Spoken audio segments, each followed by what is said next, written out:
நேரில் அனைவருக்கும் வணக்கம். ரேவதி சண்முகம் கவிஞர் சமையல் சேனல்ல இன்னைக்கு குருணை அரிசி பருப்பு தோசை. குருணையில வச்சு ஒரு தோசை, அது கொஞ்சம் முறுமுறுதான் இருக்கும், நல்லா இருக்கும், நிறைய பேர் பிடிக்கும் இல்லையா?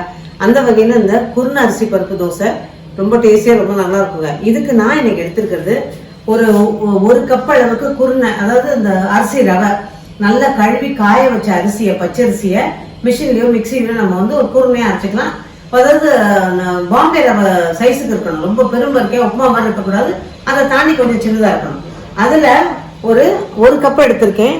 நல்லா புளிச்ச தயிர் ஒரு 1/4 கப்ல இருந்து 1/2 கப் வரைக்கும் நம்மளோட இஷ்டம். புளிப்பு நல்லா பிடிக்கும்னா அதை எடுத்து அதுவும் கொஞ்சம் தண்ணியும் சேர்த்து இதை நல்லா ஊற வச்சிருக்கேன். இது நல்லா 2-3 மணி நேரத்துக்கு மேல ஊறிக்கிட்டு இருக்குங்க. அவ்வளவுதான், ஊறினா நல்லா இருக்கும்.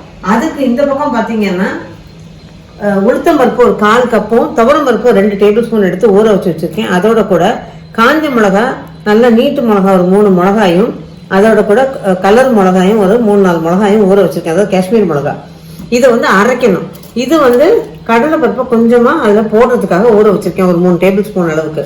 இந்த பக்கம் பொடியை நான் பல்லுப்பெல்லாம் நறுக்கின தேங்காய் ஒரு 2 டேபிள் ஸ்பூன், ஒரே ஒரு சின்ன துண்டு இஞ்சி, ஒரு 2 பச்சை மிளகாய், சின்ன பச்சை மிளகாய 2 பச்சை மிளகாய் எல்லாம் பொடியை நறுக்கி வச்சிருக்கேன். கொஞ்சம் கருவேப்பிலை நறுக்கி வச்சிருக்கேன்.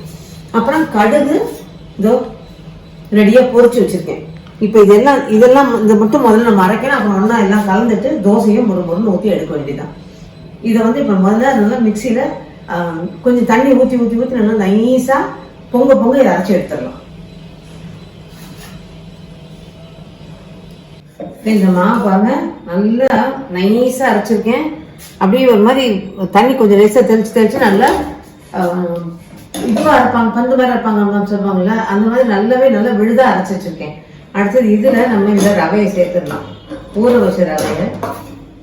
இது ஊரில் கொஞ்சம் ஊறினாதான் நல்லா இருக்கும். அதனால 2-3 மணி நேரம் ஊற விட்டுடணும். அப்படி காலையில பண்றதுனா நைட்டு கூட ஊற வச்சிடலாம். இதோட கூட நான் அரைக்கும் போது உப்பு தேவையான அளவு போட்டு அரைச்சிருக்கேன். இந்த ஊற வச்ச கடலைப்பருப்பு, தேங்காய், பச்சை மிளகாய், இஞ்சி, கருவேப்பிலை, இதோட கூட கடுகு தாளிச்சு வச்சிருக்கேன்னு சொன்னேன் இல்லையா, அந்த கடுகு இதில் போட்டுக்கிறேன். பெருங்காயம் கொஞ்சம், அவ்வளவுதான். இப்ப நல்லா கலந்துட்டு ஊற்ற வேண்டியதுதான். இப்போ மாவை நல்லா கலந்துட்டு இந்த பக்கம் ஒரு கல்லு காய போட்டிருக்கேன். இது வந்து மண்ணில் பண்ண கல்லுங்க, நல்லா காய வச்சிருக்கேன். இதை கொஞ்சம் கனமா தான் ஊற்றணும். இது வந்து நைஸா வர்றதுல இது கொஞ்சம் கனமா ஊத்தப்ப மாதிரி ஊற்றி வேக விடணும். கொஞ்சம் எண்ணெய் மட்டும் இதுக்கு, இந்த தோசைக்கு கொஞ்சம் நல்லா ஊற்றணும்.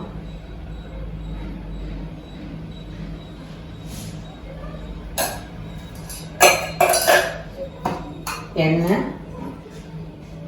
கொஞ்சம் நல்லா ஊற்றிடலாம்.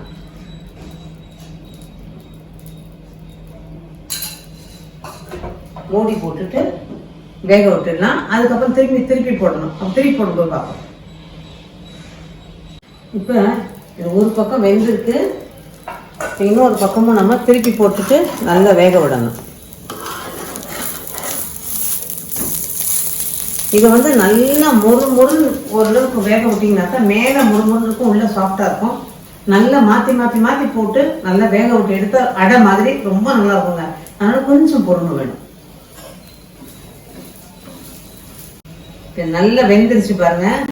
இது இந்த மண்ணுல செஞ்ச கல்லுனால அந்த செவப்பு வந்து கொஞ்சம் செவக்கிறது கொஞ்சம் கம்மியா தெரியுது. ஆனா நல்ல ஒரு முறுமுறுப்போட வந்திருக்கு பாருங்க, நல்லா எக்ஸலண்டா இருக்கு. நான் இப்ப அடுப்பு ஆஃப் பண்ணிட்டேன். இதை எடுத்து அப்படியே வச்சிடலாம். இதுக்கு தொட்டுக்கிறதுக்கு நான் வந்து பச்சை மிளகா கொத்தமல்லி தொக்கு நம்ம பண்ணோம் இல்லையா நம்ம சேனல்ல, அதுதான் வச்சிருக்கேன். அந்த கொத்தமல்லி பச்சை மிளகா தொக்கு எக்ஸலண்ட்டுங்க. நானே செஞ்சு நானே ரொம்ப சொல்லிடக்கூடாது, ஆனா இது பெருமை அடிச்சுக்கிறது, சந்தோஷமா சொல்லிக்கிறது.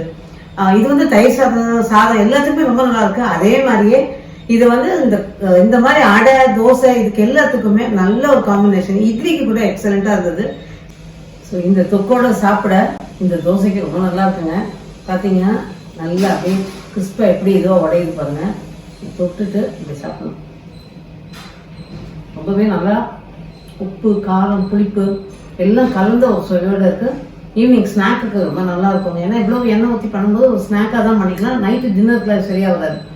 ட்ரை பண்ணி பாருங்க. ட்ரை பண்ணி பார்த்து உங்களுக்கு வேறு கமெண்ட்ஸை கொடுங்க. இந்த வீடியோ பிடிச்சிருந்தா லைக் பண்ணுங்க, ஷேர் பண்ணுங்க, சப்ஸ்கிரைப் பண்ணுங்க. மீண்டும் சந்திப்போம். நன்றி, வணக்கம்.